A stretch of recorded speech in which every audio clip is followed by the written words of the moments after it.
Hey, Virtual Feeds number 40. I think this is going to be my last one, or last regular one anyways. Today's the first day of back at school, level 2, lockdown's over, and they say quarantine equals 40.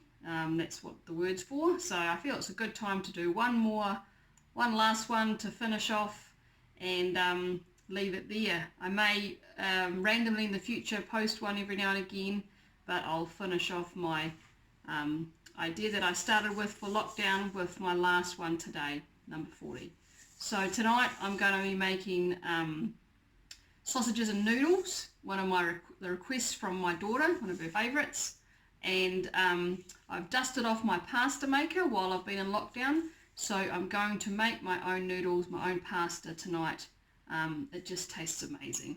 So maybe this might inspire you to request a pasta maker for your birthday, or go get one that someone's not using anymore, because pasta is so easy to make and tastes so much nicer than the dry or the bought stuff. So I'm going to start that now, and then I'm going to let it rest in the fridge till I need it later on tonight. Okay, so the basic ingredients for making your pasta dough is 2 cups of flour and 3 eggs and half a teaspoon of salt. It's really simple. It does take a little bit of time to knead, but I count that as an exercise for the day. So I have down here on my bench my flour ready to go. I have always freaked out watching people do this in case it spills everywhere, but it's actually pretty safe. Give it a go. So I've got 2 cups of flour and half a teaspoon of salt, and then in here I'm just going to pop my 3 eggs, and then you just start working it in with a fork until you've got a dough.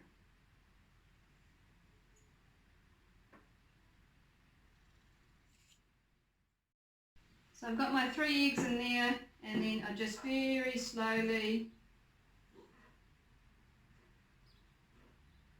mix it through.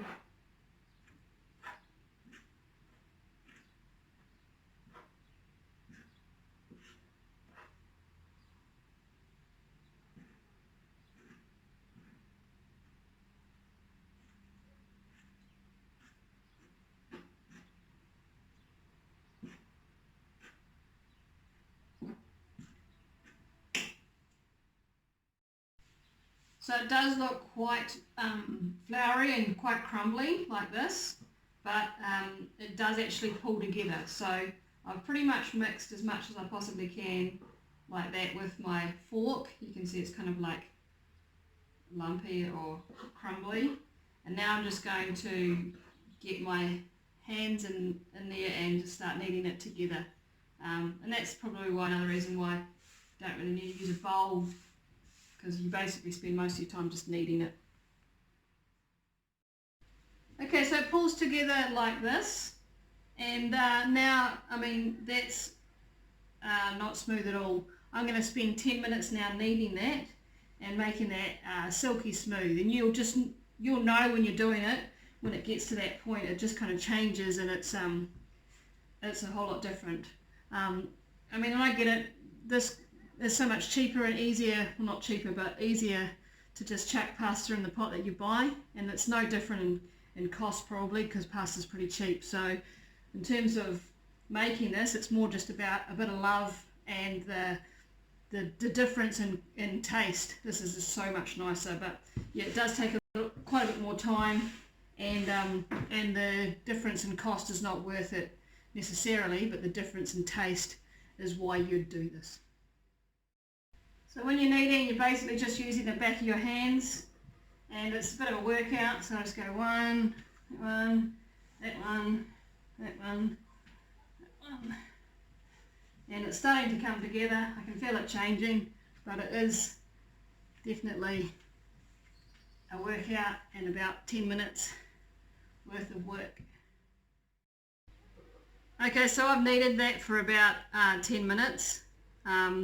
At the 5-minute mark, it certainly feels like it's pulling together, but if you keep going at about the 8 to 10 mark, it just takes on another kind of silky, smooth kind of like real warm blue tack, if you've ever played with blue tack.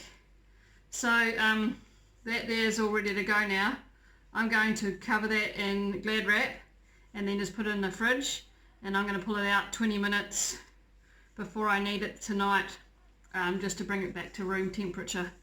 So yeah, smooth as a baby's bottom, that is.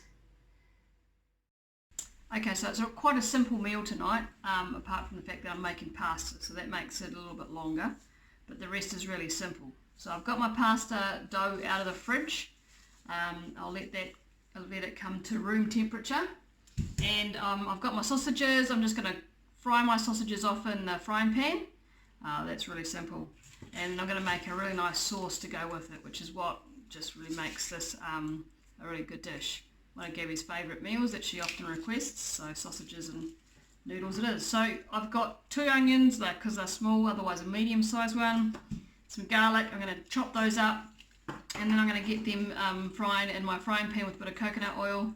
Then I'm going to add my tomatoes, 2 tins of chopped tomatoes today, just because you need that extra amount of liquid and substance, and then a bunch of spices and some greens as well. So I'll start off with these. Okay, so I have just been cooking off my onion and garlic here in my frying pan.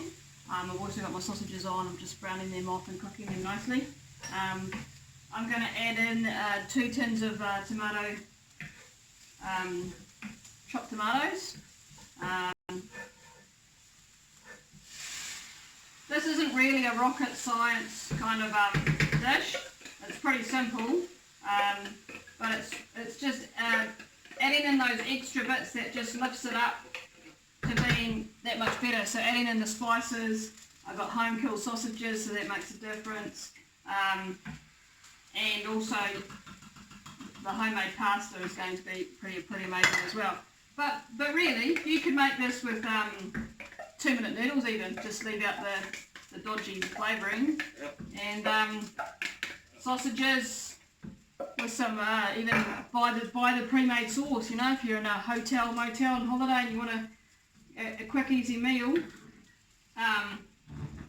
it's not takeaways. This is nice and economical and cheap. So into that I'm going to add my salt, pepper, and the usual suspects: turmeric, paprika, cumin, mixed herbs, and then I'm going to add in a pretty good slurp or a dollop of olive oil, and then I'm just going to let that cook down before I add some fresh spinach. You could also add, or spinach, whatever way you want to say it. You could add silver beet. It's just to get those greens in there as well. So I'll let that cook down. I'll let those finish off once I've added this and my spices, and then I'll set to work on my pasta. Also going to boil the jug if that's necessary.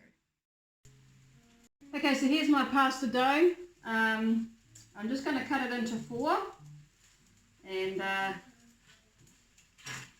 that's what it looks like on the inside there. Looks a bit like cheese, really. And really what my pasta machine here does, it just makes it really thin. And I don't know if you could potentially do it without a machine. I'm not sure. I know you do want a bit of a floured surface to make sure that things doesn't stick. And then basically what you do is you just start, it's got settings here on the side. I don't know how well you probably can't see that, but start on 7, and it's as simple as really just winding it through. It's still floured, folding it in half, winding it through again, and you fold it in half a few times, flour it if you need to, and then you there it goes again. Mine's not very well stuck to the bench because I don't want to wreck the wood, so hard to do. Then I just move it down to 6 or 5, flour it again, and through it goes.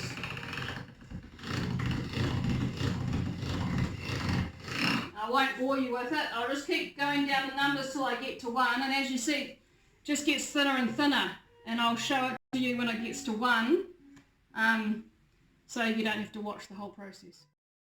Okay, so I've got it to 1. As you can see, it's almost as long as my arm, and you can pretty much see through it. It's very, very thin. At any point that it got a little bit sticky, I just floured it. So that just goes over there for now, and then I'm going to finish off those other 3 ones, and then I'll show you what I do with that. Don't have my helper tonight.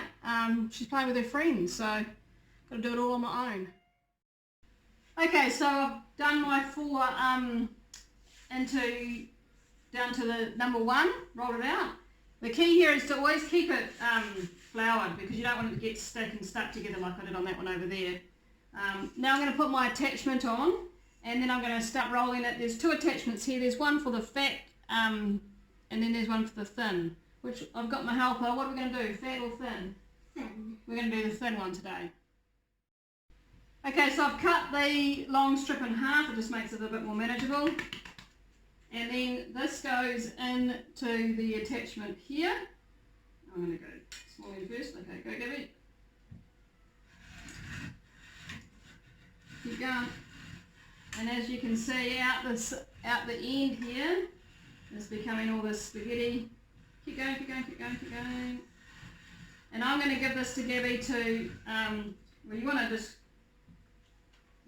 you want to keep it floured, and if any of it was stuck together, then you want to keep it unstuck. We're going to put it over here in a pile with flour, and I'm going to get my my big pot with boiling water, rolling boil. I'm going to get that on now so that when I've done all this I can chuck it straight in. Okay, so we've got all of our spaghetti cut up now. We've got 2 piles on here and there. Don't want to play with it too much. I don't want them to stick together, and these thinner ones stick together worse than the fettuccine, the thick ones. But I've got my boiling water over there on the stove with salt in it, and I'm going to put these in a little bit at a time so that they don't stick together. Okay, so I've also just chopped up my spinach here and added that to my tomato mix over here, and I also have my water boiling rapidly here. So I'm just going to add in my pasta a little bit at a time. So, yep, a little bit at a time. You can bring it over here, Gibbs, that's good. The fettuccine is a lot easier to handle, but Gabby was quite keen to try the spaghetti. So it does get a bit more tangled up in knots. So yeah, it's a bit harder to do. So I just want to make sure that's all good before I put the next lot in. I'll show it to you in a second. I'm also going to slice my sausages up into little thin bits, and once the spinach is cooked down, I'll add them to that. Okay, so I've cut my sausages up into little bits like this, and I add them in here. Once this is heated through, I will taste it to see if I need to add any more spices or salt, but this here looks pretty good. If it started to get a bit too thick, I might add a tiny little bit of water from the inside of the can, but otherwise this is looking pretty good. My pasta's nearly done as well. I'll show you that in a second. Okay, so there's my noodle, my spaghetti pasta boiling away ferociously. I'll let that boil, and I'll taste it every now and again. It doesn't take very long, but you just want to taste that it's done. I will then, I've made heaps, so Gabby can have some tomorrow. I'll use half of this, and I'm going to add it into my tomato and sausage mixture, and then dinner's served. We'll put some cheese on the top, and it'll be delicious. Okay, so my pasta's done. So I've made enough pasta here to feed like 500 people almost. Definitely didn't need that amount. It could have halved it at least. So I'm just going to tip some of this into here and give that a good stir up, and then I'll serve it with cheese on the top. Give that a stir, Gibbs.